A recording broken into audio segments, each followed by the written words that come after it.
with at least 3 to 4 known executions occurring daily.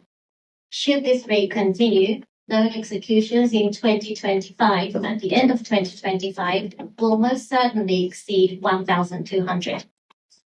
We know about these executions because of families of individuals executed or through meticulous civil society's work. This is only because about 8% of executions are announced through state-linked channels. And these executions take place alongside serious due process violations, including forced confessions and restrictions on the accused's access to legal counsel of their choosing. Nearly half of the executions are carried out for so-called drug-related offences. And this will be the focus of my next Human Rights Council report in March 2026. Other offences include homicides, security-related offences, and sexual offences. Since the attacks by Israel on 13th of June, I have observed a growing number of executions for individuals convicted of espionage of Israel. This year, at least 10 people have been executed for alleged espionage from Israel. Of those 10, 7 executions were carried out since 13th of June. In addition, while espionage is already punishable by death, there is a new bill that expands the definition of espionage.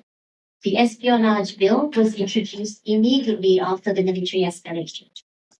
The bill significantly expands the scope of conduct considered espionage to include activities linked to dissemination of information and media work, such as contacted with foreign and diaspora media outlets, defined as, I quote, enemy media. Well, when I was appointed by the Human Rights Council last year, I shared my vision for my mandate, which was to apply a gendered and intersectional lens, to focus on the right to life and to transparency. Today, I've briefly talked about women's rights and the death penalty. I'd like to spend the last few minutes on transparency. Transparency, in my view, is intrinsically linked to the right to truth, a principle that serves victims, their families, and societies at large. One aspect of the lack of transparency is the state's withholding of information. I've already referred to the fact that fewer than 8% of known executions are announced through official channels. Another way to undermine transparency is the state authorities' attempt to silence those who speak out from inside as well as outside the country. We have recently started to use the term transnational repression to refer to states or their proxies attempting to intimidate, harass, harm, or harm individuals or communities outside their borders. I was also invited to take part in a side event on transnational repression last week in Geneva during the ongoing Human Rights Council session. In that event, I shared the floor both online and in person with various speakers, 2 of whom are present today, journalist Aida Jaga and a researcher, transnational repression, Mr. Marcus Mikkelsen. And I want to thank the European Parliament for shedding light on this issue and for inviting me today. And I plan to continue focusing on transnational repression during my mandate, because attacks on journalism, civil society, are attacks on the public's fundamental right to truth and information, without which justice and accountability cannot be achieved. On accountability and justice, I think we often, when we use this word, we're referring to criminal prosecution. And I think there are several routes, but the route through the ICC with the Iran's non-ratification of the Rome Statute is going to be an issue. Of course, there is a route through the Security Council referral that is also extremely unlikely. There is, of course, an avenue of universal jurisdiction with an example of Sweden. There's also a slim possibility of domestic accountability, but that's also a very, very slim possibility. In my view, and this is me as my work with the UN Rapporteur hat on, rather than focusing solely on accountability as criminal punishment, with my academic hat on as a criminologist and social scientist, we view accountability as an ongoing process of acknowledgement, explanation, and hope for prevention that operates across individuals, institutional, societal levels to promote both responsibility taking and also future harm prevention through relationship building and collective learning. But on that note, I'd like to explain a little bit about my role as Special Rapporteur and what that role entails.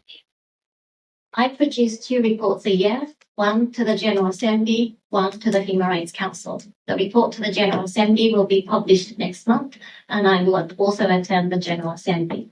The report is published on the UN portal and could be in the future used as evidence for criminal prosecution. The report also informs member states about their future directions on sanctions as well as their diplomatic relationship with the Islamic Republic of Iran. My mandate exists because the members of the Human Rights Council vote every year to say that this mandate needs to be ongoing and needs to continue. And I think that itself is also a sign within the international community that the human rights situation in Iran needs to be monitored repeatedly.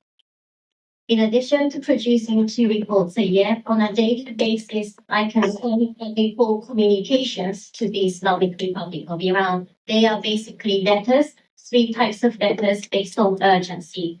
These letters I write when I have a request from families or civil societies. These primarily involve individual cases. And the letters that I send is published on the UN portal, and the response that I receive from the Iranian authorities are also published on a public portal.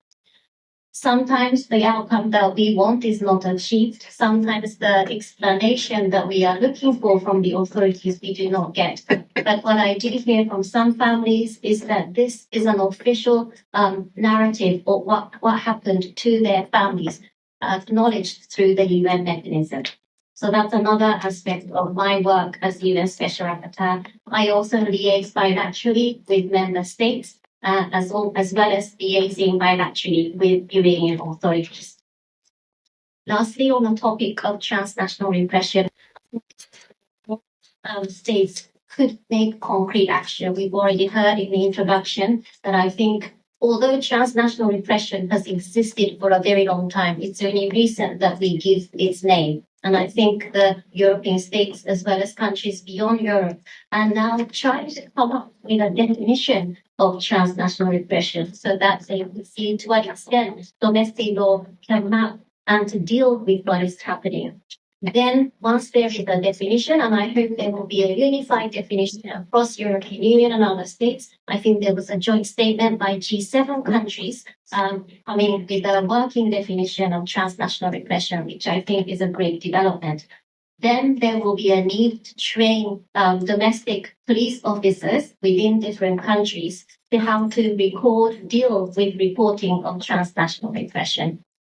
The diaspora community who has left the country will probably back home have very negative relationship with law enforcement officials. And I think this means that within European countries, police officers will need to be trained on how to deal and win the trust of the diaspora community and how to engage when reports are made. So I think there are many concrete steps that countries can take when we're talking about transnational repression. I'll leave here and look forward to the discussion later on. Thank you so much for having me.